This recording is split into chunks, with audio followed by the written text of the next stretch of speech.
Hi guys, finally আপনারা হয়তো update শুনছেন টেজার এনএফটির ওদের পার্সোনাল সোলানা কয়েন মানে টেজার এনএফটির থ্রুতে সোলানা কয়েন লঞ্চিং হয়েছে মার্কেটে।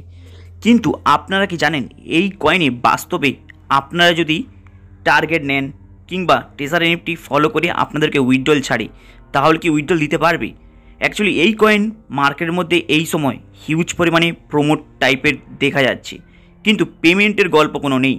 কিন্তু যদি আপনারা আরেকটু রিসার্চ করে দেখেন এই টেজার এনএফটি হিউজ পরিমাণে কিছু আপডেট দিতেই চলেছে, প্রায় পার ডে একটি না একটি আপডেট। কোনো জায়গায় অলরেডি মেনশন করছে ওরা ইউএসের মধ্যে ভালো এক্সচেঞ্জের মধ্যে এই কয়েনটাকে লিস্টিং করবে, টক এক্সচেঞ্জের মধ্যে এই ব্যবসায়টাকে লিস্টিং করবে। কিন্তু আদেও কি সেটা দেখা যাচ্ছে? যদি আপনারা জাস্ট আজকে মানে 2025 এপ্রিল মাসে নতুন একটি আপডেট অলরেডি হয়তো আপনারা দেখে নিয়েছেন, যেখানে ওরা মেনশন করছে ওদের যে ক্রিপ্টোটা যে রয়েছে সেই ক্রিপ্টোটা কার মধ্যে ফ্লোট করবে তার অপশনাল এবং কিভাবে ইউজ হবে তার অপশনাল পুরো দেখিয়ে দিচ্ছে। যেখানে আপনাদেরকে মেনশন করাবে টেজার এনএফটি ইউজ করতে পারবে 30%, 2% অ্যাডভার্টাইজমেন্ট যাবে, 14% টিমের মধ্যে ডিস্ট্রিবিউট হবে এবং বাইন্যান্সের মধ্যে 5% এবং আদার্সের মধ্যে 30%। এইভাবে করে ডিস্ট্রিবিউট হবে ওদের কয়েনের টোটাল। এইভাবে প্ল্যানিং নিয়ে কাজ করবে ওদের যে কয়েনটা রয়েছে। কোনখানে এই কয়েনটি ইউজ হবে অলরেডি আপনারা দেখে নিয়েছেন, বাইন্যান্স থেকে শুরু করে টিমওয়ার্ক থেকে শুরু করে এবং আরও কিছু নতুন প্রজেক্টে। কিন্তু এই মুহূর্তে একটাই প্রশ্ন, অ্যাকচুয়ালি পেমেন্ট দেওয়ার ডেট অলরেডি দিনের পর দিন বেড়েই চলেছে।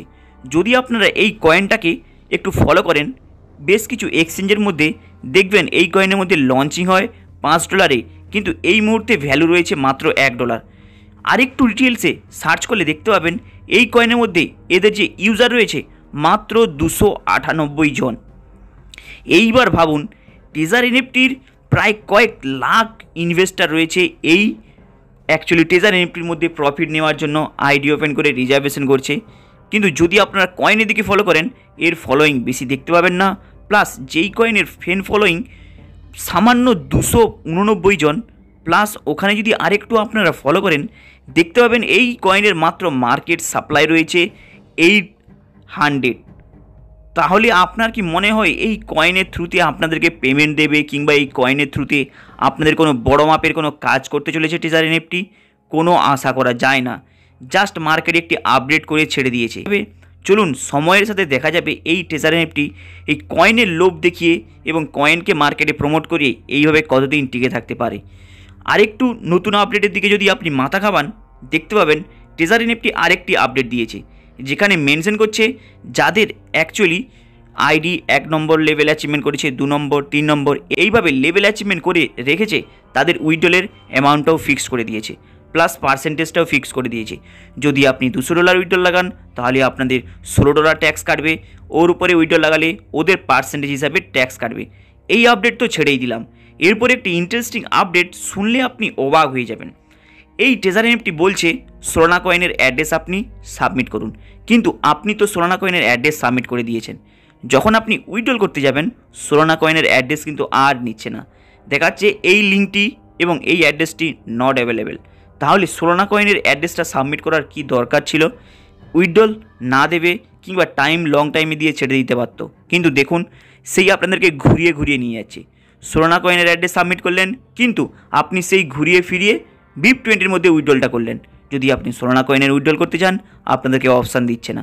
এই মুহূর্তে অপশান অলরেডি টেজার এনএফটির মধ্যে মেনশন করছে মাত্র 96 ঘন্টার মধ্যে BIP20 নাহলে 20 মধ্যে থ্রুতে আপনাদের পেমেন্ট যাবে। তাহলে সেই একই প্রসেসে একই নিয়মে আগের যে নিয়মটা ছিল, যে নিয়মটা আপনার প্রত্যেকে জানেন, BIP20 না হলে 20 দুটোর মধ্যে যেটাই উইথড্রল করবেন আপনাদের উইথড্রলের টাইম হলো 96 ঘন্টা। সেই আগের নিয়ম আবার আপনাদের কাছে নিয়ে আসলো। কিন্তু যদি আপনারা সেই সোলানা কয়েনে উইথড্রল করতে চান এবং সেই সোলানা কয়েনের আপডেট নিতে চান তাহলে দেখবেন সেই সোলানা কয়েন আস্তে আস্তে আপনি কোনো তার আপডেট পাবেন না, জাস্ট পাবেন লঞ্চিং হচ্ছে। সোলানা কয়েনের থ্রুতে লঞ্চিং হচ্ছে টেজার এনএফটির কয়েন। এখানে একটি বড় প্রশ্ন উঠে দাঁড়াচ্ছে টেজার এনএফটি এইভাবে মানুষকে আর কতদিন ঘুরিয়ে ঘুরিয়ে নিয়ে যাবে? এরপরে আপনাদের আরেকটি ইন্টারেস্টিং আপডেট যেটা শুনলে অবাক হয়ে যাবেন।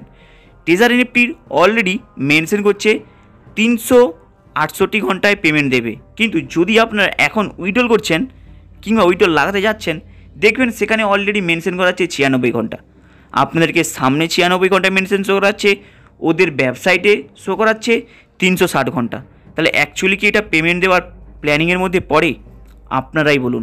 ট্রেজার এনএফটি যদি আপনি একটু রিসার্চ করে দেখবেন, অনেকের পেমেন্ট ঢুকছে $50, $70, $80, অনেকে আবার এডিটিং করেও ছাড়ছে।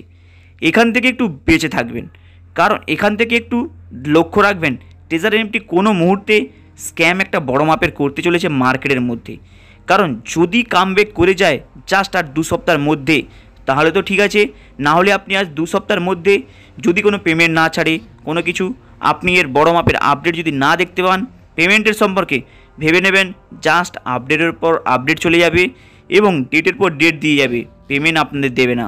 তাই জাস্ট আর কয়েকদিনের মধ্যেই আপনি বুঝতে পারবেন। মাত্র আর 2 সপ্তাহ ওয়েট করুন, এই ট্রেজার এনএফটি অ্যাকচুয়ালি রিয়েলিটিতে পেমেন্ট দেবে কি না। এরপরেই আপনাদের আসল রহস্য এই ট্রেজার এনএফটি থেকে বুঝতে পারবেন। হাই গাইস, আপনাদের আপডেটটা কেমন লাগলো লাইক অ্যান্ড সাবস্ক্রাইব করে দেবেন। চলুন দেখা হবে আবার নেক্সট ভিডিওতে।